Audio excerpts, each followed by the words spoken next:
caanood annaga ale ama aanu dusanno ama aanu ku mudaharaadno ama aanu kala xidhanno nooga baxa in la yiraahdo Xasan Kaarshe oo reer Cali Gari oo tulbataariyada burco haysan jiray ayaa markay SNM soo gashay isagoo gurigiisa fadhiya qolada SNM Itoobiya ka timid Itoobiya xudurada faafay waxa laga soo qaadi jiray gabadha SNM la socotay baa soo ag fadhiisatay isagoo qayilaya markaas wuxuu dabcan iska saaray intuu ka shakiyay deedna way ku soo laalaabatay oo markaasuu iiga bax guriga waxa iyadoo albaabka taagan markaasuu maxaa rabtaa markuu saaro markaasay tahay albaabka qabtiisaan ka xidhay adeer hay qableysay iga bax buu yiri hanaloo mudaharaado hanoo kala xidhnaato magaaladu ciyaalka iyagu hanoo shiideen nooga baxaadeeraya bismillah alxamdulillah summa salaatu wasalaamu ala rasuulillah nagu dhaqanka iyo odayaasha beelweynta halkan fadhida waxaan rabnaa saaka laba kelmadood inaanu kan iraahno saxaafad shalay baxday oo niman reerka iyaga afka qabiilkana ku hadlaya ay duubeen bilxaqiiqa ma jeclayn inaanu ka daba hadallo mana wanaagsan in la iska daba hadlo laakiin laba qodob baan ugu kalifay inaanu ka daba hadalno xaaladda maanta lagu jiro xaalad adaga deegaanka Laascaanood iyo gobolka Sooley ku jirto iyagoo kaga hadlay hadal laaqna oo aan meesha qaban waa qodob oo inaanu ka daba hadalno khasab bay nagu noqotay qodobka labaad haddaanan anagu la hadlin bari waxay noqonaysaa in la isku daydo reer kasta cid laga soo kaxaysto reer kastana loo cudur daaro haddii ay beedanka raggiisa wax xumeeya oo la isku daydo oo haddii aanan anagu u jawaabin ay macnaheedu tahay raali buu ka yahay Maxamuud Garaad iyo wax garadkiisu qodobkan uu kalifay waa qodobka inta aanu u gelin aragtida iyo fikirka aanu ka oranno in yaroo dhaqanka Soomaalida ama sooyaalka markaan dib ugu noqdo Soomaalidu waa dad isku dhaqana isku dabeecada isku hawlabuur iyo isku hadee beedankeeda leeyahay qorshaa waagi hore suugaanta waxay ku cabiri jireen wax kasta oo ama wanaaga ama xumaana in adeerkay Faarax Rigeer abwaaniinta hore kamida ayaa isagoo rag la hadlaya uu diiday kana dhigaya inuu si kale ugu sugurdahaya ayaa rag waagi hore waxa la dhaqan jiray geel iyo fardo labadaba waa loo qorday jiray dadka rag iyo dumarba waa loo qorday jiray marka isagoo rag u duur xulaya ayaa gabay u mariyay waxa ku jirtay ahmin adiga oo gaday hadaad qaalman la abaartid abeer guud xun uu raaflan ay ugu hadaad gadato iba beesho awrkay dhasha kuma iib galo awoobna kama saariyo wadada yare gooyod aftimaha madaaqay guriyuhu ku ag wareega aftimaha madaaqay guriyuhu ku ag wareega uma ololo sida aranka aynigiisa axan laga dhig waxa lagu gartaa uu markuu dhaho geelu qaab uu ololaa jiro sida dadku u hadlo oo luuqada uu kala leeyahay codka uu kala leeyahay uu ololaa geela ololka wanaagsan waxa la yiraahdaa madiix iyo maadays iyo luuqays iyo baa la yiraahdaa hal baa jirta geela markay ka dhaxeysho sida dameeraha u cida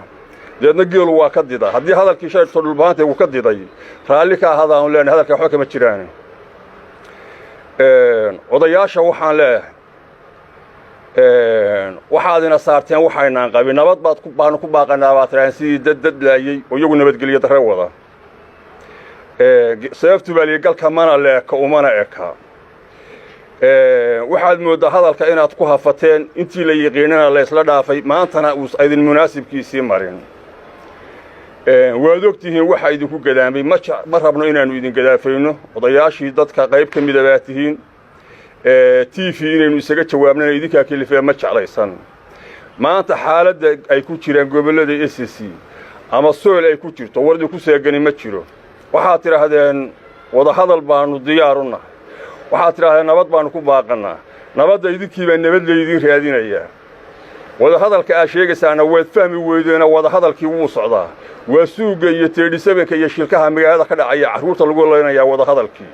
waa dhaawac cusbitaalada yaallay oxygentii laga goostay وصدق بقول عرورته رجل يضمر كاه جريه هذه أنت لقرها في مالك كنتم بيجين عن لقرنا إلى مديرة شلاش كحران والله يبيها اللي جوي وبياش يبرمض ضدك الله تشيرسين أيوه وكورنتوين كيو شركتها إيه إنترنت كقعان وهذا هذا السومالي اللي فعل بيوبد شوانك هداد قرن ويدن وأنا نصيب هاد مودسين مات أنت اللي صور فريسان أيوه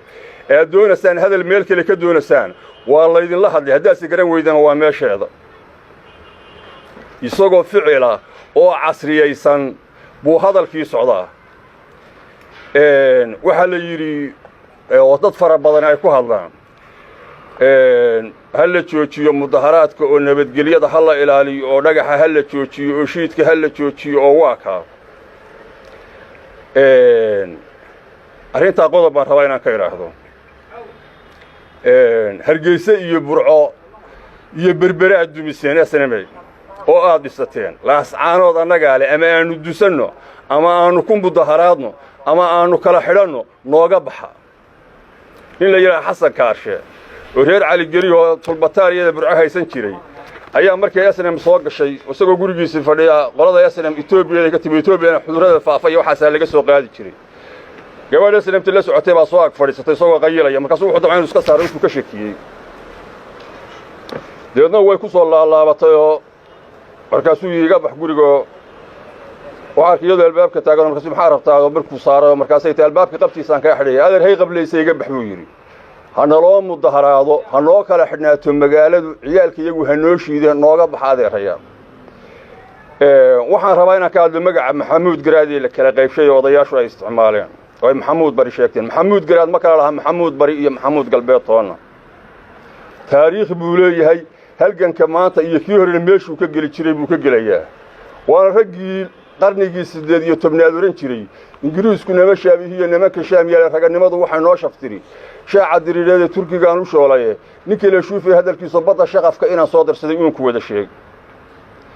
magaca kan la caalalinayo la kala googoynaya maxamuud bari iyo maxamuud galbeed lagu sheegayaa waajib wuxuu ahaan jiray buu noqonayaa wuxuu higlo dabanla waa kii arka lahaa damalkiisii buu ahaanayaa waajibaadka maanta saarana wuu garanayaa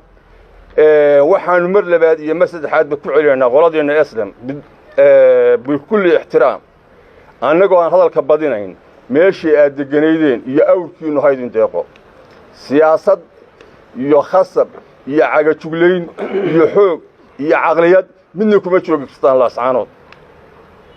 waxaad ku joogteen rag dhul baahanta oo idin keenay iyo kala qaybsanaantayada maantana waxaanu aragnay ficilkiini iyo aragtidiini iyo wajigiini dhabta ahaa waxa samayseen inaad dadka guurtida habeenkii culimadii baad leyseen oo uqaashi baad leyseen oo nin garboodkii baad leyseen oo hablihii baad leyseen oo dhalinyaradii baad leyseen